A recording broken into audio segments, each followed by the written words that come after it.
Hablamos de Omicron y lo que parece un oxímoron. ¿Por qué? Porque está disminuyendo el aumento de los contagios. Y para explicarnos esto, esta contradicción, está con nosotros Nora Bar, como siempre. ¿Qué tal, Nora? Buen ¿Cómo día. estás? O buenas tardes, ya mejor dicho. Ya buenas tardes, después de las 12. A ver. Sí, si bien es temprano para festejar, pero todo indica que, de acuerdo a los cálculos que habían hecho muchos especialistas aquí en la Argentina, e incluso algún que otro instituto internacional, ya para este momento del mes están empezando a hacerse más lento el aumento. Uno ve números en alza, Claro. pero ya hay circunscripciones, ya hay jurisdicciones como Córdoba y la ciudad de Buenos Aires, que son las primeras que empezaron con los brotes de Omicron, que están empezando a tener menor aumento. ¿Y qué significa, Nora, este amesetamiento de contagios? Claro, ya la curva subió mucho. Había una duplicación de casos, por ejemplo, en Córdoba, cada 2 días y medio o 3, o sea que en una semana se duplicaban 2 veces el número de casos reportados. Claro. Siempre tenemos que hacer la distinción. Y ahora se están duplicando más o menos cada semana. O sea, esa curva que parecía la pared del Everest, como subía, Claro. bueno, se está haciendo más lenta y se espera que de acá hacia fin de mes la sigan otras jurisdicciones y empiecen a bajar los casos. Es lo que indican todos los estudios numéricos y de datos que están analizando los especialistas aquí en la Argentina. Incluso te mencionaba un instituto internacional como el Instituto de Métricas en Salud, había calculado que el pico, lo que se llama el pico, o sea, el punto más alto, se iba a producir el 25 de enero. Es muy difícil tal precisión. Es casi una lotería, ¿no? Casi. Intervienen tantos factores, Claro, que es muy difícil decir un día exacto.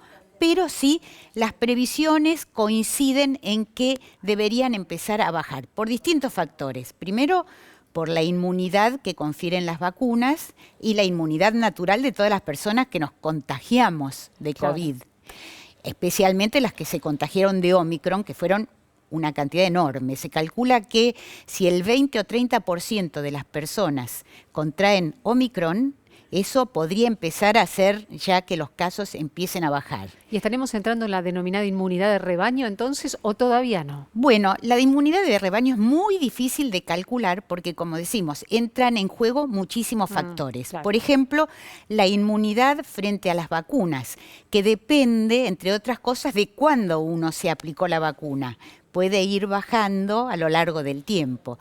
Entonces, depende de si adquirís o no el COVID, Claro. cuándo te diste la vacuna, Claro. qué tipo de vacuna recibiste, en fin, depende de muchos factores, entonces es muy difícil calcular de cuánto se transmite la variante del virus, que en este caso sabemos que es muy, muy, muy transmisible, pero sí se espera que por todos estos factores que decimos, primero, que se terminan los susceptibles, o sea, las personas vulnerables a la infección.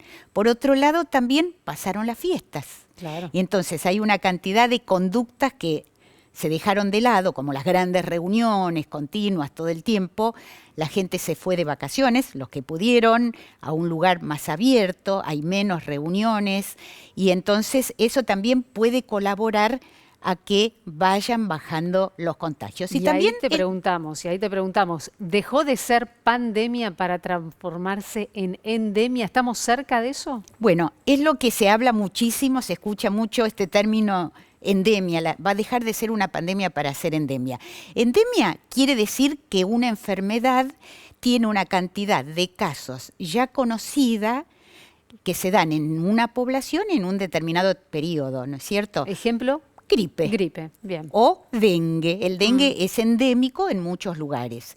No quiere decir que nunca va a haber pandemia o brotes más grandes. Es decir, que pueden subir, podríamos llegar a una etapa de endemia, pero si hay un rebrote podríamos volver a la pandemia. Exacto. Ahora, también quiere decir endemia que la enfermedad se volvería más manejable, no sería tan disruptiva en el aspecto económico, social, ¿no es cierto? Claro.